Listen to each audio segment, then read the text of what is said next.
ოკუპირებულ აფხაზეთში მიმდინარე პროცესებთან დაკავშირებით მედია ცენტრ მთავარში აფხაზეთის უმაღლესი საბჭოს თავმჯდომარემ ჯემალ გამახარიამ ისაუბრა. მან არსებულ სიტუაციასა და ახალ დე-ფაქტო არჩევნებზე გაამახვილა ყურადღება. ჯემალ გამახარიამ აღნიშნა, რომ ოკუპირებულ აფხაზეთში ახალი დე-ფაქტო არჩევნები ეგრეთ წოდებული პრეზიდენტის გადადგომიდან 3 თვეში უნდა დაინიშნოს.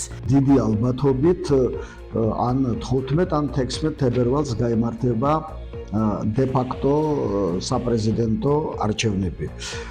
ბატონმა ჟანიამ უკვე გამოაცხადა, რომ ის აპირებს კენჭისყრას მომავალ არჩევნებში. ოპოზიცია ვის დაუპირისპირებს და კიდევ ვინ იქნება კანდიდატი, ეს ჩვენ ჯერ არ ვიცით. საქმე იმაშია, რომ იმ ოპოზიციურ ფლანგზე სრული ერთიანობა ამ საკითხთან დაკავშირებით არ არის. იქ არის 3 გამოკვეთილი კანდიდატი, მაგრამ ჩვენ გამოცდილებიდან ვიცით, რომ შეიძლება კანდიდატების რიცხვი კიდევ გაიზარდოს. შესაძლებელია რაღაც ბლოკები შექმნან და იმ 3 კანდიდატმა 3-ვე ერთად არ იყაროს. ამას მოვლენები გვიჩვენებს.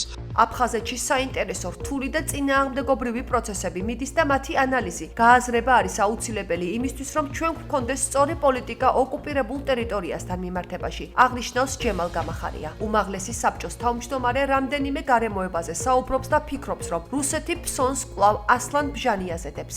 ასლან ბჟანიას სახელზე მოსკოვიდან მოდის 2025 წლის 9 მაისს მოსკოვში რომ გაიმართება საზეიმი მეორე მსოფლიო ომში, დიდ სამამულო ომში გამარჯვების მე-80 წლისთავთან დაკავშირებით, აი იქ 7 თვით ადრე პატიჟებს ესე იგი პუტინი ბჟანიას.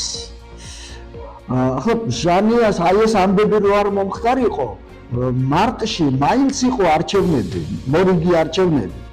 ესე იგი, ეს თებერვალში ჩატარდება თუ მარტში ჩატარდებოდა, აგერ მაისში უკვე პრეზიდენტის რანგში პუტინი იწვევს ბჟანიას მოსკოვში აი ზეიმს. ახლა რას ნიშნავს ეს გასაგებია, ახლა რამდენიც არ უნდა აცხადონ მათ, რომ მათთვის სულ ერთია ვის აირჩევს და არის ბჟანიაზე და აგერ ამის დამადასტურებელი საბუთი.